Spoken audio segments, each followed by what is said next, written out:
Dhule is the 6th poorest of Maharashtra's 35 districts. It is also one of the poorest districts in India. It ranks 6th from the bottom on the Human Development Index. 56% of its population is below the poverty line. The infant mortality rate is 73 per 1,000 live births. 64% of its girls are married off below the age of 18. Dhule constantly battles with droughts.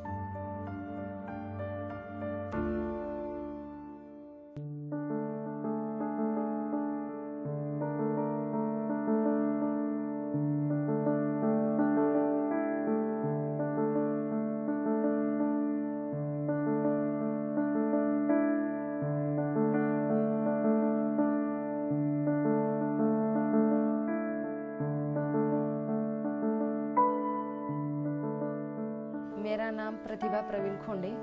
मैं धुलिया के साकरी तालुके में धनेर गांव से हूँ। घर छोटा था, रोजगार की कोई उपलब्धि नहीं थी और कहा जाए खेती में जाए तो खेती का काम आता नहीं, पेट कैसे भरेंगे।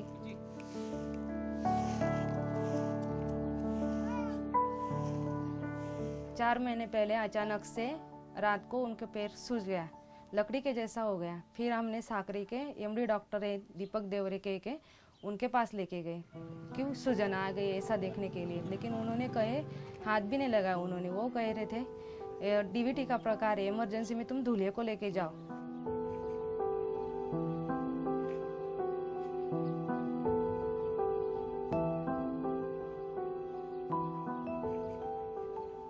₹1 भी मेरे पास नहीं था। 8 दिन तक उनको आईसीयू में रखे, फिर डॉक्टरों ने नहीं कह दिए थे फिर उनको।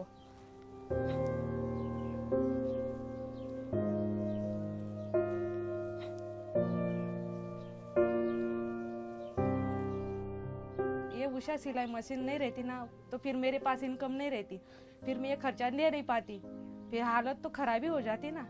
किसके पास हाथ फैलाऊं, माँ बाप तो है नहीं।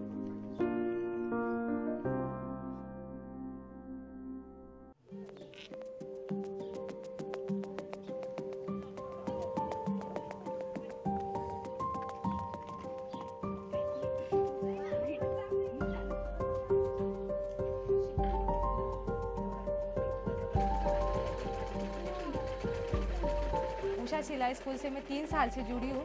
अच्छे से मेरा घर भी चल रहा है, बच्चियों को भी सिखाती हूँ। बाकी की कुछ पढ़ के चली गई है, उनको भी फायदा हुआ है, वो भी अच्छे से खुश है, अपने ससुराल में खुश है, कोई घर पे चला के खुश है।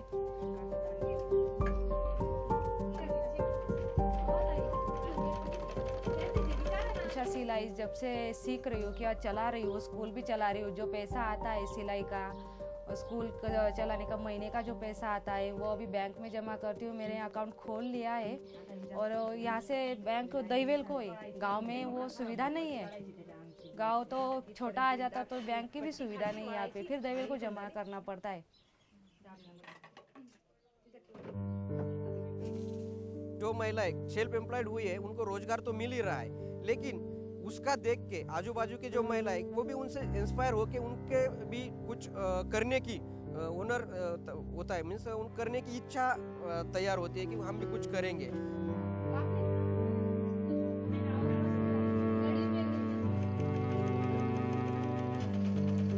उनको एक तरह का आत्मविश्वास आ गया उनमें, अपनी इच्छा से खुद कमाती और खुद सिलाई में पैसे कमा के अब खुश रहती है। मैं तो कहूँगी उषा सिलाई स्कूल तो हम जैसी महिलाओं के लिए, बेचारी कोई विधवा होंगी उनके लिए, कोई लड़कियां होंगी कुंवारी उनके लिए, कोई गरीब होंगी ज़्यादा उनके लिए बहुत वरदान है ईश्वर का। ऐसा धर के मैं तो बता दूंगी।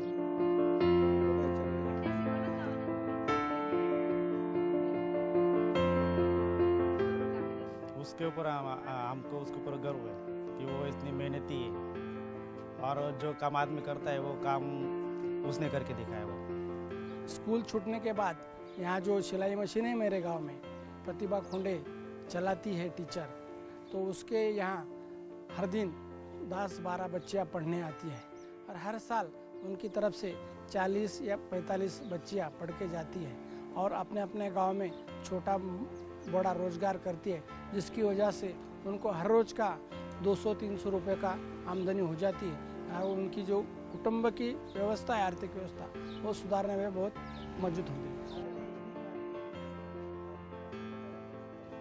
हौसला तो बन ही गया, इतना आत्मविश्वास है खुद में कि अगर मैं अकेले भी कभी रह जाएगी ना तो कमा के पेट भर सकती हूँ, इतना हौसला बढ़ गया है। मुझ में कला है, मैं भी खुद ऐसा लगता है मुझे कि अरे अभी कोई ज़रूरत नहीं है, ना खेती में जाने की ज़रूरत है, ना किसी के सामने हाथ फैलाने की ज़रूरत है। मेरा ऐसा कहना है, मैं भी कमाती, धूप में नहीं जाना, तुम भी कमाओ और तुम भी खाओ।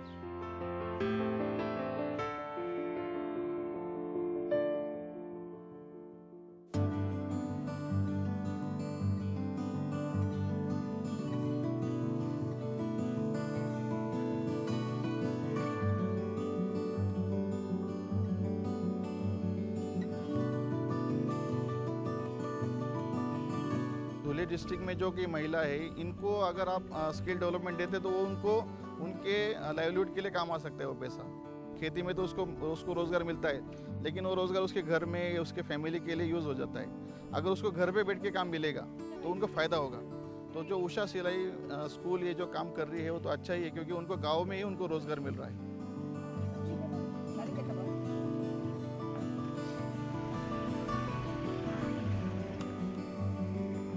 माझं नाव कल्पना उत्तम कांबळे आहे, मी धुळे जिल्ह्यात राहते आणि उषा सिलाई मशीन चालवते। म्हणजे मला कधी एक मुलगा झाला होता, त्याची तब्येत बिघडली, परत आम्ही धुळेला जायला आम्हाला पैसे नाही होते। एका माणसाकडून मागले मी 500-600 रुपये, पण 500-600 रुपये मागले, परत भाडे करून तिथं धुळेला ॲडमिट केला, पण फी द्यायला मला पैसे नाही होते। तर मी इकडे तिकडं मागायचे पैसे भेटत नव्हते।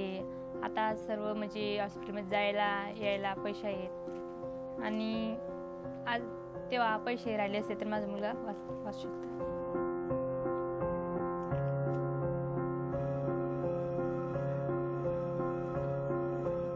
म्हणजे माझा मुलगा वारला, परत आम्ही कंपनीत गेलो, तिथं पण मग जॉब करायचा माझे मिस्टर, ते पैसे यायला लागले, पण ते पैसे पण आम्हाला खर्चायला पुरत नव्हते। त्याच्यामुळं घरी आलो आणि उषा सिलाई स्कूलमध्ये 5-6 दिवस ट्रेनिंग केली, काही मशीन म्हणजे भेटली आणि ब्लाऊज शिवायला क्लास चालू केला, मग ते पैसे यायला लागले।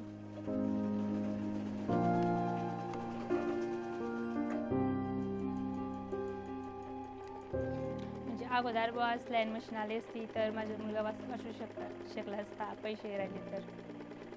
पण असं दुःख आहे, तर पैसे आहेत पण मुलगा नाही आहे, त्याच्यामुळं वाईट वाटते। मी काय पण देऊ शकते असती, पण आता नाही।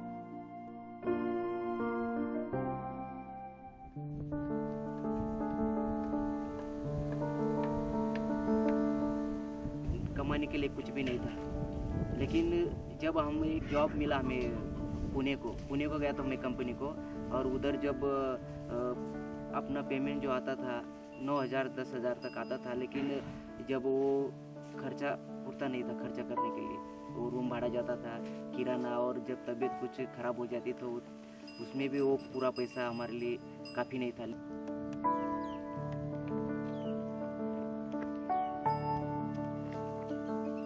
घरीच राहत होती, मग मिस्टरकडे पैसे मागायची, जायचे बाजाराला, असं तसं पैसे द्यायचे, पण 100-200 भागायचे नाही। परत आता स्वतः सिलाई स्कूल चालवते ना, मला जितके आवडते तितके मी घेऊन जाते।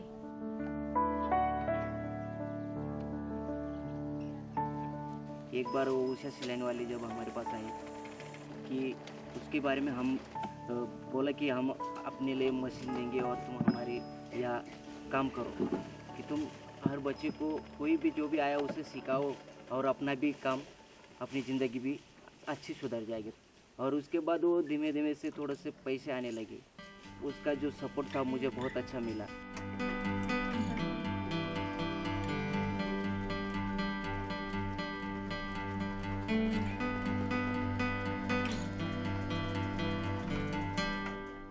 म्हणजे क्लास घेतले ना, एक बाईकडून 500-600 तरी महिन्यात घेते आणि अजून रात्री ब्लाऊज शिवते तर 4-5 शिवल्यांनी 500-600 होऊन जातात. म्हणजे नाहीतरी एक दिवसात 500-600 कमवले जातात. 1-1.5 लाख म्हणजे कमवले. परत घरचे थोडे टाकले आणि गाडी घेतली. परत हप्त्यावरती गाडी काढली आणि ते हप्ता मी देते.